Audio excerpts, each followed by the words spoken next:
Je m'appelle Javier Moral et laissez-moi vous raconter comment j'ai fini par acheter la maison de mon enfance à mes parents. Tu vois, quand ils ont décidé de prendre leur retraite et de déménager en Floride, je ne pouvais tout simplement pas supporter l'idée que quelqu'un d'autre vive dans cette maison. Elle renfermait tellement de souvenirs pour moi, de mes courses dans le jardin quand j'étais enfant, à mes balades pour aller à l'école avec mes copains chaque matin. Ce quartier représentait tout pour moi en grandissant. Je connaissais chaque recoin, chaque raccourci à travers les ruelles, chaque cachette pour jouer à cache-cache. Même que j'ai eu mon premier baiser derrière les buissons dans la cour de Madame Peterson. Alors quand mes parents ont dit qu'ils mettaient la maison en vente, j'ai su que je devais faire tout ce qu'il fallait pour la garder dans la famille. Heureusement, j'avais été plutôt bonne avec l'argent au fil des ans. Mes grands-parents m'avaient laissé un joli petit héritage quand j'étais adolescent, et mon père m'avait aidé à l'investir judicieusement. J'avais donc une belle somme d'argent de côté pour un acompte. Je suis allé à la banque, j'ai contracté un prêt pour le reste, et comme ça, la maison était à moi. Bien sûr, mon plan était toujours d'y vivre avec ma future femme et peut-être même de fonder notre propre famille un jour. J'avais toute cette vision de nous rénovant l'endroit, y apposant notre empreinte, tu vois. Mais avant de concrétiser ce rêve, j'ai dû me concentrer sur ma carrière. Après le lycée, je me suis lancé directement dans les métiers, travaillant comme électricien qualifié. C'était un travail difficile, mais je l'adorais. Il y a quelque chose de tellement gratifiant à prendre un amas de fils et à en faire quelque chose qui alimente les maisons et les entreprises des gens, tu sais. Au fil des ans, j'ai gravi les échelons, obtenu ma licence, et commencé à prendre en charge toutes sortes de travaux résidentiels et commerciaux. En chemin, j'ai aussi eu ma part de relations amoureuses. Il y avait cette fille, Maria, avec qui j'étais assez sérieux pendant un moment. Nous avons été ensemble tout au long de nos études universitaires et je pensais vraiment qu'elle pourrait être celle avec qui je finirais par m'installer dans cette vieille maison. Mais tu sais comment ça se passe parfois, les gens s'éloignent, ils veulent des choses différentes. Au final, nous avons pris des chemins différents. Pourtant, je n'ai jamais perdu ce rêve de trouver la femme idéale et de construire une vie pour nous dans la maison de mon enfance. Je me promenais dans ces pièces et j'imaginais où nous mettrions la chambre de bébé, comment nous décorerions le salon, tout ce bonheur. Peu savais-je que les choses allaient prendre une tournure que je n'aurais jamais pu prévoir. Alors j'étais là, vivant le rêve dans la maison de mon enfance, travaillant comme électricien et attendant que cette personne spéciale arrive pour en faire un vrai foyer familial. Et puis, j'ai rencontré Isabella. Mec, elle était exceptionnelle, belle, pleine de vie, toujours à rire et sourire. Dès que je l'ai vue, j'ai été conquis. Nous avons tout de suite accroché et avant que je m'en rende compte, nous étions mariés et emménagions dans cette petite maison de la rue des Érables. Je n'oublierai jamais le jour où nous l'avons portée à travers le seuil, tous les deux souriant comme des idiots, tellement excités de commencer notre vie ensemble. Ces premiers mois étaient comme dans un film, nous étions ce couple insupportablement heureux, se tenant toujours la main et se faisant des yeux doux. Isabella adorait ces comédies romantiques feel-good, celles avec les fins heureuses ringardes où le couple surmonte un grand obstacle et où leur amour triomphe de tout. J'ai essayé de lui dire que la vraie vie n'était pas tout à fait comme ça, mais elle ne voulait pas l'entendre. Elle était déterminée à vivre l'une de ces romances de contes de fées, peu importe quoi. Eh bien, la réalité nous a rattrapés après la fin de la lune de miel. Nous nous sommes disputés pour des broutilles à qui revenait le tour de faire la vaisselle, pourquoi je laissais toujours mes chaussures au milieu du salon, tu vois le genre. Je pensais que c'était juste la progression naturelle de tout mariage, ces petits obstacles à surmonter. Mais Isabella a pris cela comme un signe majeur que nous étions condamnés ou quelque chose du genre. Un jour, alors que nous étions en train de faire des courses, nous sommes tombés nez à nez avec un certain Rodrigo Hernandez au supermarché. Il s'est avéré être un vieil ami d'Isabella depuis longtemps. Dès qu'elle l'a vu, j'ai eu l'impression de ne plus exister.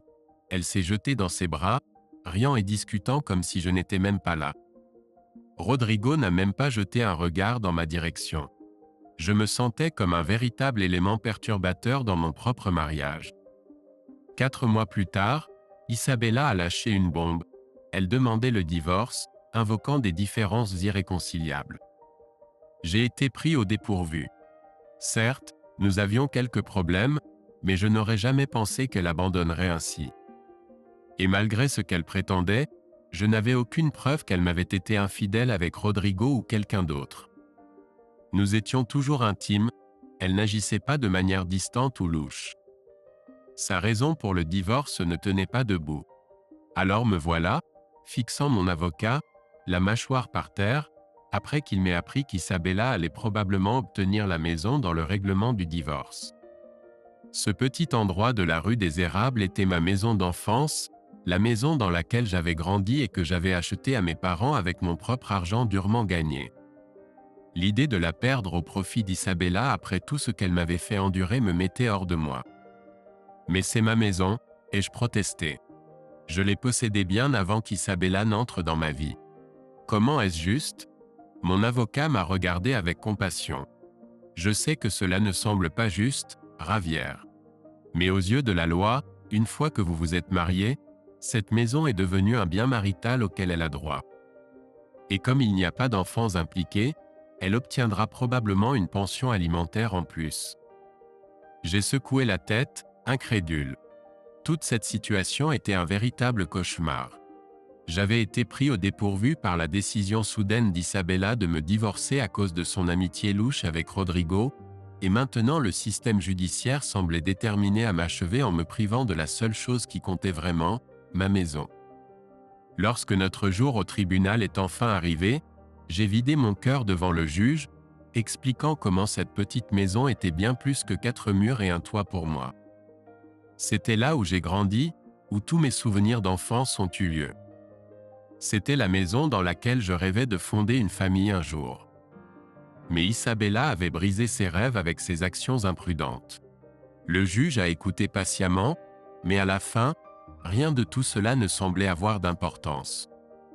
Il m'a regardé avec une expression vide et a déclaré que la maison conjugale serait attribuée à Isabella dans le règlement du divorce.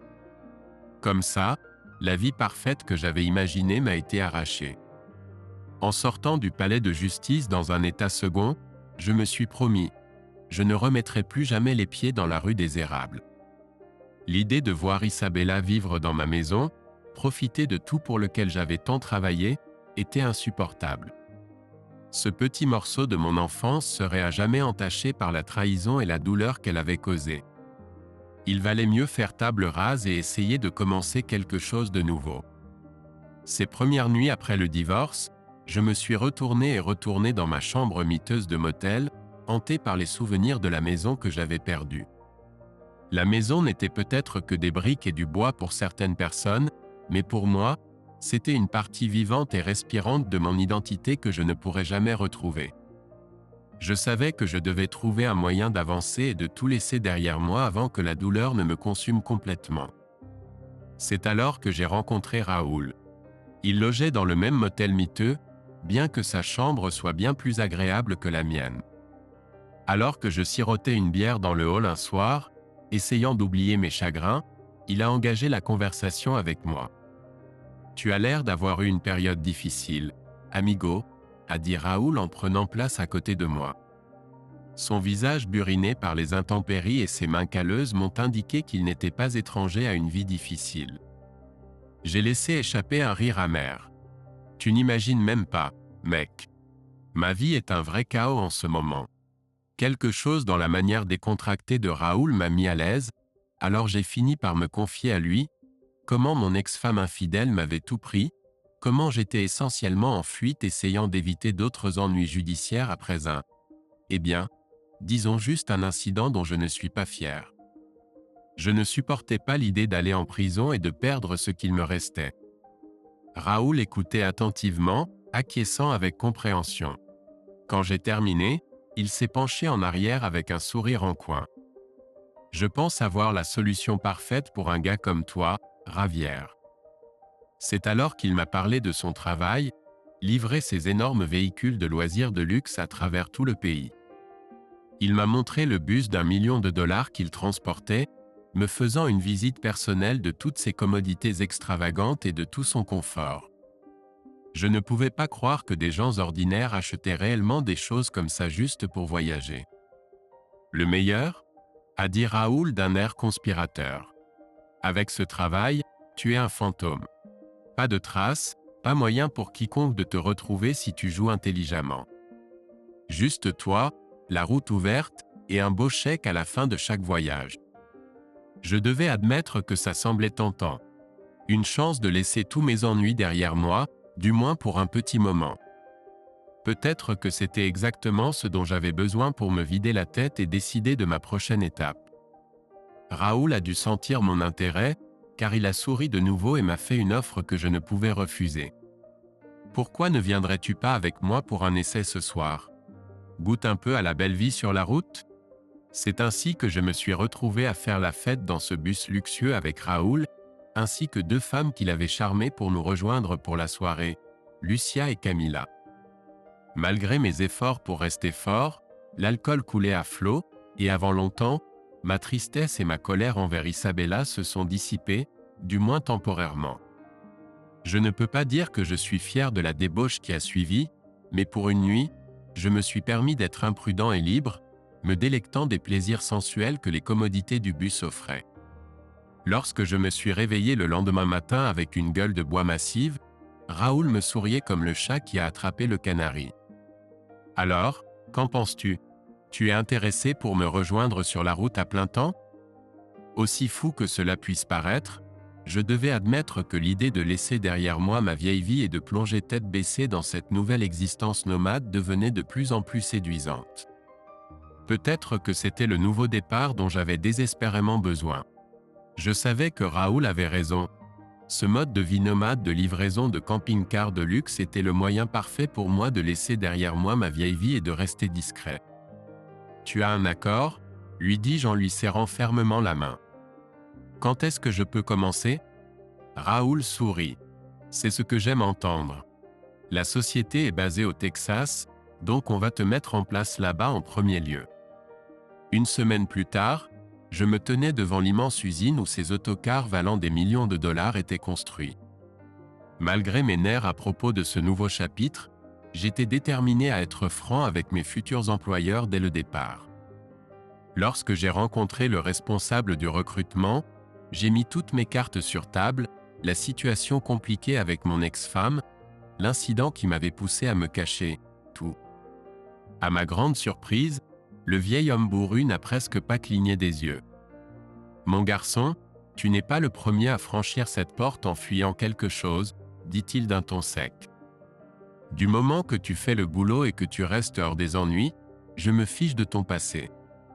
J'ai réussi les tests de conduite et les vérifications d'antécédents haut la main, et comme ça, j'étais officiellement membre de l'équipe.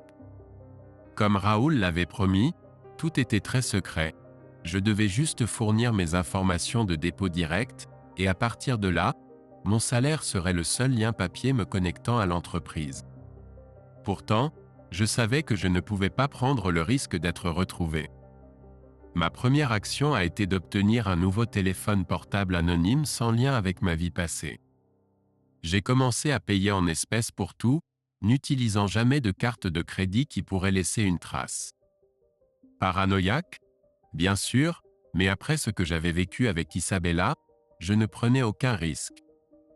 À chaque précaution que je prenais, j'avais l'impression de laisser derrière moi un morceau de mon ancienne identité, abandonnant Ravière morale pour devenir quelqu'un de nouveau, quelqu'un libéré de la douleur et de la trahison du passé. C'était ma chance d'un véritable nouveau départ, et je n'allais pas la gaspiller. Ma première mission de livraison m'a conduit à Philadelphie avec un bus de 196 572 $. J'étais à la fois excité et anxieux en prenant la route, sachant que je devais respecter la limite de conduite quotidienne de 500 miles selon la réglementation. Cette première journée a filé alors que je traversais les frontières des États, mon esprit bourdonnant de l'excitation de ma nouvelle vie en mouvement. Le deuxième jour, cependant, j'ai décidé de transgresser la règle des kilomètres. J'avais ce besoin irrépressible de mettre le plus de distance possible entre moi et mon ancien chez moi. Alors j'ai continué, conduisant bien au-delà de 500 miles jusqu'à ce que je puisse à peine garder les yeux ouverts. Ce n'est qu'à ce moment-là que je me suis finalement arrêté dans un motel miteux, mes mains tremblant légèrement sur le volant. Mais cette nuit-là, en m'installant dans les draps rêches du lit du motel, j'ai senti un poids se lever de mes épaules. À chaque mile ajouté entre moi et mon passé, je pouvais respirer un peu plus facilement. Je goûtais enfin à la liberté. Au cours des voyages suivants, j'ai commencé à prendre le coup. Lors de ma 4e livraison à Seattle avec une beauté de 300 000 $, je me sentais plutôt confiant derrière le volant de ces luxueux autocars. Assez confiant pour, en voyant 2 charmantes dames s'enregistrer dans le même motel louche où je séjournais, décider de tenter ma chance. Lorsque j'ai proposé de leur faire visiter personnellement le bus que je livrais, elles avaient du mal à contenir leur excitation. Je dois admettre que j'ai un peu enjolivé les choses en leur faisant visiter, les laissant se prélasser sur les canapés moelleux et profiter du système de divertissement haut de gamme. Pendant ces quelques heures, nous étions les reines de notre petit palais roulant. Bien sûr, ce n'était que des aventures éphémères, la vie d'un voyageur constant. Mais je me suis vraiment amusé à peu près à chaque 4e voyage, surtout les 6 courses que j'ai faites jusqu'en Floride au cours des mois qui ont suivi. Cet État semblait être le plus grand marché pour nos autocars de luxe, tous ces retraités avec de l'argent à dépenser. Tout au long de cette période, je suis resté complètement hors de portée, ne laissant aucune trace pour qu'Isabella ou ses avocats requins puissent me suivre. Bien que j'ai entendu dire par les ondits qu'il harcelait constamment mes parents, essayant d'obtenir des informations sur ma localisation. Ma pauvre mère et mon père, ils méritaient mieux que d'être pris dans la tourmente de mon divorce amer avec Isabella. Mais pas un mot ne m'est jamais parvenu directement des tribunaux ou des gens d'Isabella. C'était comme si j'avais tout simplement disparu dans la nature, et ils n'avaient aucun moyen de me retrouver. Exactement comme je le voulais, une rupture nette avec tout ce sordide imbroglio. À chaque mile qui s'étirait devant moi, j'étais un homme nouveau forgeant un nouveau chemin. L'entreprise pour laquelle je travaillais n'était pas une plaisanterie, il construisait des véhicules de très haut de gamme. Bien sûr, nous avions vos autocars familiaux standards qui pourraient accueillir confortablement la famille Partridge en tournée. Mais nous personnalisions également des bus pour des groupes et chanteurs célèbres, en les équipant de toutes les dernières technologies et commodités de luxe. Mais là où nous nous donnions vraiment à fond, c'étaient les carrosses de stars comme on les appelait. Des palais roulants d'1 million de $, avec plus de confort que le maudit Ritz-Carlton. Des célébrités venaient de partout juste pour jeter un œil à l'usine et passer leurs commandes personnalisées pour ces manoirs mobiles. Je n'oublierai jamais le jour où mon patron Chuck m'a appelé dans son bureau. « Javier, j'ai une offre spéciale pour toi », dit-il avec son accent texan habituel. « On a un nouveau chanteur, un vrai chat célèbre, qui vient de commander l'un de nos carrosses de stars. Il veut que ce soit toi qui lui apprennes à utiliser tout le bazar. » Mon cœur a fait un bond quand Chuck a mentionné le nom, Alejandro González, l'une des plus grandes stars de la musique latine à l'époque. Je mentirais si je disais que je n'étais pas un peu ébloui à l'idée de travailler avec lui en tête-à-tête. D'un autre côté, m'engager pour une semaine avec une célébrité exigeante ne sonnait pas vraiment comme des vacances. Je passais déjà la plupart de mon temps enfermé dans ces bus. Est-ce que je voulais vraiment m'engager pour encore plus, en jouant les chouchous auprès d'un chanteur choyé? Mais alors Chuck a agité le carotte, 5 000 $ pour une semaine de travail, plus un vol aller-retour payé pour rentrer chez moi au Texas une fois que j'aurais conduit Alejandro et sa famille en Californie. Pour ce genre d'argent, je pouvais supporter à peu près n'importe quoi. C'est entendu, ai-je dit à Chuck, lui serrant fermement la main. Dis-moi juste quand et où. J'ai passé des heures à examiner chaque recoin, étudiant les manuels d'instruction jusqu'à ce que mes yeux se croisent. Si j'allais être le coach de bus personnel d'Alejandro, je devais connaître ce véhicule sur le bout des doigts. Au moment où je me suis effondré dans mon lit cette nuit-là, j'avais mémorisé chaque fonctionnalité, chaque gadget, chaque détail parfait. J'étais prêt. 3 jours plus tard, je me suis retrouvé devant les grilles du vaste domaine d'Alejandro à Nashville. Une équipe de gardes de sécurité m'a laissé passer après avoir vérifié mes références. Je ne pouvais m'empêcher de jeter un coup d'œil à l'opulence du lieu, des jardins parfaitement entretenus, une fontaine qui gargouillait dans la cour, le genre d'architecture qui criait tout simplement « argent ». Un majordome m'a conduit à l'intérieur de la résidence principale, me menant dans ce que je ne pouvais décrire que comme un salon digne de la royauté. C'est là que j'ai rencontré Alejandro et sa famille pour la première fois.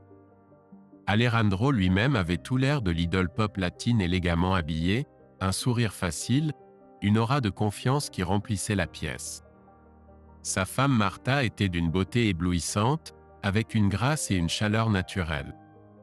Et puis il y avait Carla, la belle-sœur d'Alejandro, qui a tout de suite attiré mon attention avec ses yeux pétillants et son rire contagieux. « Javier, mon gars !» Alejandro m'a salué avec une poignée de main chaleureuse et ce sourire caractéristique. « Bienvenue, bienvenue. J'ai hâte que tu me fasses visiter mon nouveau bébé. » Je lui ai donné un aperçu des bases, le système de divertissement dernier cri, la cuisine gastronomique, les chambres luxueuses. Mais Alejandro voulait tout savoir. Il m'a bombardé de questions, me faisant passer en revue chaque détail, des systèmes de filtration d'air au vérin de mise à niveau hydraulique. Ce type était méticuleux, je dois lui accorder cela. Il voulait comprendre les moindres détails de ce bus comme s'il s'agissait d'une extension de lui-même. Je pouvais déjà dire que cette session de formation allait être intense.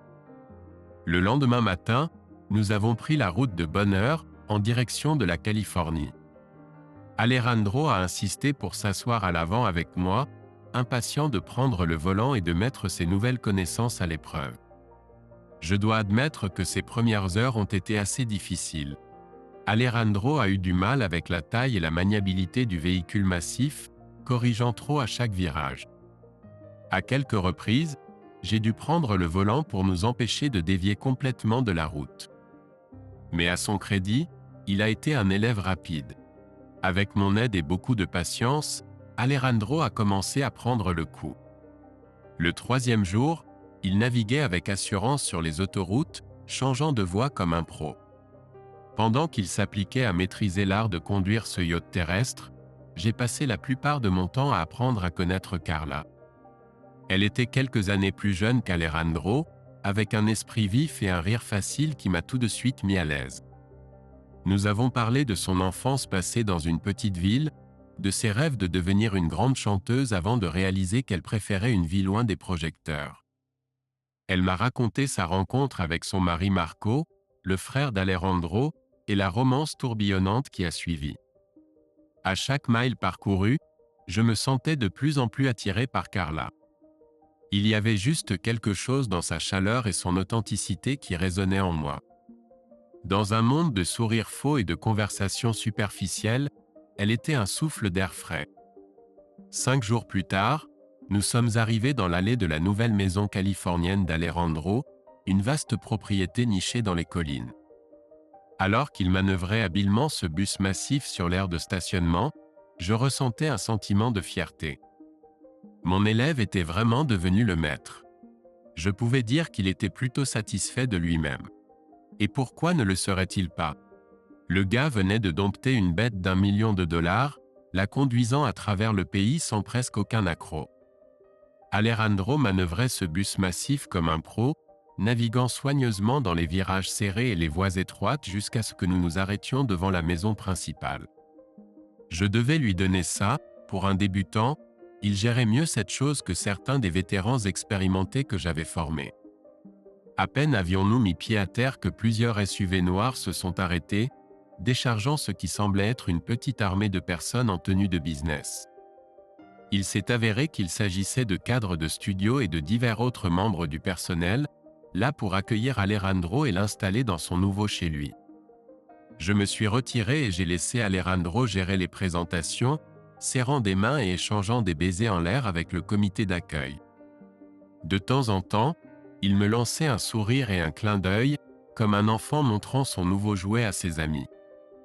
Une fois l'agitation dissipée, Alejandro m'a invité à entrer pour prendre un encas et me reposer après notre long voyage. L'endroit était encore plus impressionnant à l'intérieur, une grande pièce ouverte avec des plafonds vertigineux, des meubles moelleux et ce qui semblait être des œuvres d'art originales ornant les murs. Martha et Carla m'ont rapidement mis à l'aise, insistant pour que je les rejoigne pour un repas fait maison autour de la massive table à manger. Nous avons échangé des histoires et ri autour de verres de vin, presque comme si nous étions de vieux amis plutôt que des étrangers. Alors que la soirée touchait à sa fin, Carla m'a pris à part et m'a dit qu'elle avait déjà organisé mon voyage de retour à la maison. Une voiture devait venir me chercher le lendemain matin pour m'emmener à l'aéroport, mon vol de retour à Nashville étant déjà réservé et payé. Je ne saurais jamais assez te remercier pour tout, Javier, dit-elle en me serrant doucement le bras. Alejandro est aux anges avec son nouveau jouet, et tout ça grâce à toi. J'ai balayé les éloges d'un geste de la main, insistant sur le fait que c'était juste mon travail quotidien. Mais je dois admettre que voir la gratitude sincère dans les yeux de Carla m'a fait me sentir plutôt bien. Le lendemain matin, après un autre tour de chaleureux au revoir de la part de la famille, Alejandro m'a pris à part et m'a remis une épaisse enveloppe entre les mains. Pour ton service exceptionnel, mi amigo, dit-il avec ce sourire éclatant. 5000, comme convenu. Mais considère ceci comme un petit bonus pour avoir été au-delà de nos attentes. J'ai ouvert l'enveloppe pour y trouver non pas une, mais 2 liasses de billets de $100 bien rangés. Ma mâchoire a dû tomber, car Alejandro a éclaté de rire et m'a tapé sur l'épaule. Tu l'as amplement mérité, mon ami. Maintenant, va te faire plaisir, tu entends? Alors que la voiture de luxe s'approchait pour m'emmener, Carla est sortie en courant pour me dire au revoir. Avant que je puisse dire quoi que ce soit, elle m'a pris dans une étreinte chaleureuse, ses lèvres rencontrant les miennes dans un doux baiser qui m'a laissé un peu déconcerté. À la prochaine, Javier, chuchota-t-elle, me lançant un dernier sourire éblouissant avant que je monte dans la voiture en direction de l'aéroport. J'ai passé tout le vol dans une sorte de rêverie, rejouant ce baiser dans ma tête. Une partie de moi ne pouvait toujours pas croire que tout cela était réel, le bus de luxe, le traitement de rockstar, et surtout cette connexion avec Carla. Ce baiser avec Carla m'a laissé totalement sous le charme alors que je me dirigeais vers l'aéroport. Ses lèvres douces, l'étreinte délicate, c'était comme une scène tout droit sortie de ces comédies romantiques ringardes auxquelles Isabella aimait tant m'emmener. Sauf que là, c'était réel. Délicieusement, délicieusement réel. Alors que la voiture s'éloignait de chez Alejandro, j'ai aperçu un instant lui et Martha se tenant sur les marches de l'entrée, des expressions de surprise amusée jumelées sur leurs visages. Je ne pouvais qu'imaginer ce qu'ils devaient penser, voyant leur instructeur de bus au tempérament doux s'embrasser ainsi avec Carla. Une partie de moi ressentait une pointe de gêne d'être si ouvertement affectueux. Mais la plus grande partie de moi, celle qui avait été privée de toute véritable intimité depuis bien trop longtemps, s'en fichait complètement. Au cours des mois suivants, j'ai fait de mon mieux pour rester concentré sur le travail alors que je traversais le pays pour livrer un luxueux camping-car après l'autre. Mais peu importe où je suis allé ou ce que je faisais, Carla n'était jamais loin de mes pensées. Nous sommes restés en contact à travers un flot constant de textos, d'appels téléphoniques et de visioconférences, nous tenant au courant même des détails les plus banals de nos vies respectives. Lors d'une livraison qui m'a ramené en Californie, j'ai veillé à planifier une escale d'une nuit juste pour passer un peu de temps en face à face avec Carla. Nous nous sommes retrouvés pour un dîner douillet dans un petit restaurant discret, à l'abri des regards curieux et loin du faste et du glamour du monde d'Alejandro. Alors que nous savourions des assiettes de pâtes maison et des verres de vin rouge corsé, je ne pouvais m'empêcher de réfléchir à la chaîne improbable d'événements qui avait amené Carla dans ma vie. Si on m'avait dit il y a un an que je me comporterais ainsi avec la belle-sœur de l'une des plus grandes figures de la musique, j'aurais ri en pleine figure. Et pourtant, nous étions là 2 personnes de mondes radicalement différents, tissant un lien plus profond que je n'aurais pu l'imaginer.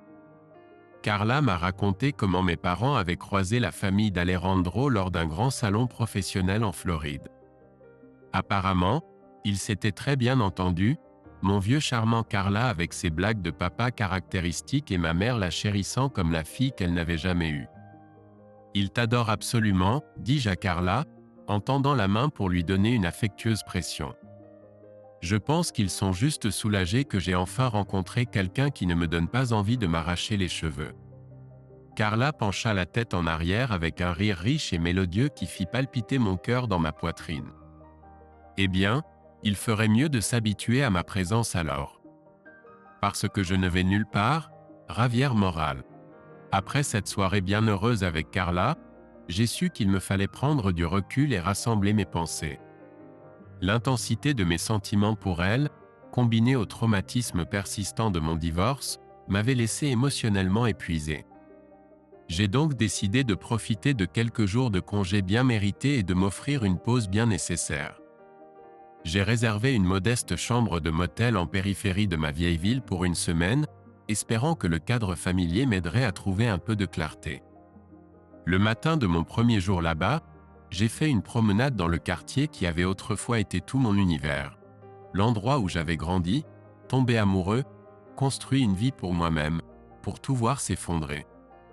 Finalement, mes pas errants m'ont conduit au terrain vague où se dressait autrefois fièrement ma maison d'enfance. De nos jours, c'était devenu un terrain de jeu improvisé pour les enfants du quartier, l'herbe envahissante et les jouets éparpillés n'ayant que peu de ressemblance avec la pelouse soignée et la clôture blanche de mes souvenirs. Alors que je me tenais là, les mains enfoncées dans les poches de ma veste, j'ai été abordé par un visage vaguement familier, mon ancien voisin, David. Eh bien, si ce n'est pas Javier Moral, dit David, une pointe de surprise dans sa voix rauque. Je ne pensais pas te revoir dans le coin après ce qui s'est passé avec toi et ta femme. Je me suis crispé à la mention d'Isabella, sentant mes épaules se contracter instinctivement. Ouais, enfin. Je suis juste là pour un petit séjour, David. Je ne suis pas revenu pour chercher des ennuis. David a dû sentir mon malaise, car il a fait un signe de sympathie et a changé de sujet. Tu as entendu ce qui est arrivé à ton ancien chez toi, après que tu sois parti d'ici? J'ai secoué la tête, soudainement inquiet de la tournure que prenait la conversation. Eh bien, peu de temps après ton départ, ce bon à rien de Rodrigo s'est installé avec Isabella, a continué David, une pointe de mépris dans sa voix. Un vrai cauchemar comme voisin, si tu veux mon avis. Toujours à crier et à faire du tapage à toute heure, gardant tout le quartier éveillé avec leurs disputes. Mon estomac s'est noué en imaginant Isabella et son amant fourbe s'installant dans la maison pour laquelle j'avais tant travaillé, la maison qui aurait dû être notre nouveau départ, pas le théâtre d'une affaire sordide. Je me suis forcé à continuer d'écouter alors que David poursuivait. Quoi qu'il en soit, tout a dégénéré il y a environ 6 mois. Un énorme incendie a éclaté au milieu de la nuit, a failli ravager tout le quartier. Quand les camions sont arrivés, ton ancien chez toi était pratiquement réduit en cendres. Heureusement, personne n'a été blessé, mais Isabella et Rodi ont tout perdu. Une partie tordue de moi a ressenti une pointe de satisfaction à l'idée qu'ils aient tout perdu de manière aussi spectaculaire. Mais la partie honorable, celle qui était encore attachée à l'homme d'honneur que j'avais été, ne pouvait s'empêcher de ressentir une pointe de compassion. Personne ne méritait d'avoir sa vie bouleversée de la sorte, peu importe la vilainie de ses actes. Alors, qu'est-ce que tu vas faire de ce terrain, maintenant? A demandé David, me ramenant à la réalité. D'après ce que j'ai entendu, c'est toujours à ton nom sur le papier. Tu vas reconstruire? Remettre l'ancien chez toi en place? J'ai réfléchi un instant à l'idée de récupérer ce petit bout de terre qui avait tant compté pour moi, d'ériger une nouvelle structure pour remplacer les cendres de ma vie passée. Mais aussi rapidement, la peur est revenue. La peur qu'Isabella, avec son avocat en divorce requin, trouve un moyen de se faufiler de nouveau dans ma vie et essaie de tout me reprendre. Secouant la tête, je me tournai vers David avec un soupir résigné. Na, je ne pense pas. Trop de mauvais souvenirs attachés à cet endroit, tu sais? Peut-être est-il préférable de simplement repartir à zéro. Nouveau départ et tout ça. David sembla réfléchir à mes paroles un instant, se grattant le menton barbu. Eh bien, si tu veux t'en débarrasser, je connais peut-être un gars qui serait intéressé pour l'acheter. Il parlait de convaincre la ville d'en faire un petit parc ou une aire de jeu pour les enfants du quartier. Une aire de jeu. Je ne pus m'empêcher de sourire à l'idée que ce morceau de misère soit transformé en quelque chose de joyeux, un lieu de rire et de jeu au lieu de chagrin et de trahison. Tu sais quoi, David? Je crois que j'aimerais ça. Faisons-le. Sur ces mots, nous scellâmes l'accord, une transaction qui me permit enfin, vraiment, de laisser le passé et toute la douleur qu'il portait derrière moi.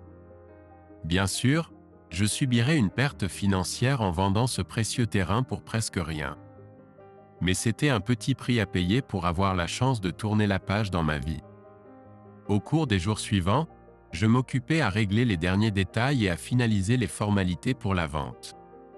Et la veille de partir pour ma prochaine livraison en camping-car, je décidai de me détendre dans un petit bar miteux en périphérie de la ville, un endroit où je pouvais boire en paix sans croiser qui que ce soit que je connaissais. Du moins, c'est ce que je pensais. J'étais en train de siroter mon 3e ou 4e whisky on the rock quand une voix familière perça le brouhaha brumeux du bar comme un couteau, ce ton inimitable crispant instantanément mes nerfs. Eh bien, regardez qui vient d'entrer. Je me retournai pour trouver Isabella glissant sur le tabouret à côté de moi, ses yeux sombres brillant d'un mélange de dédain et quelque chose d'autre. Quelque chose presque comme du désespoir. Elle avait à peu près la même apparence que dans mon souvenir, tout en angle lisse et en arête vive, telle une panthère prête à bondir. Seulement maintenant, de nouvelles rides étaient gravées au coin de sa bouche et de ses yeux, laissant deviner les épreuves qu'elle avait endurées depuis notre séparation. Isabella, je l'ai saluée froidement, luttant pour garder ma voix égale et impassible. Quelle coïncidence de te rencontrer ici. Elle laissa échapper un ricanement méprisant, faisant signe au barman pour qu'il lui serve un verre. Ne fais pas semblant d'être si surpris de me voir, j'avis. C'est désormais mon quartier, après tout. Je sentis ma mâchoire se crisper à l'évocation de ce vieux surnom affectueux, un amer rappel des intimités que nous avions partagées autrefois. Ton quartier? Ou simplement le seul endroit qui t'a accueilli après ce que tu as fait?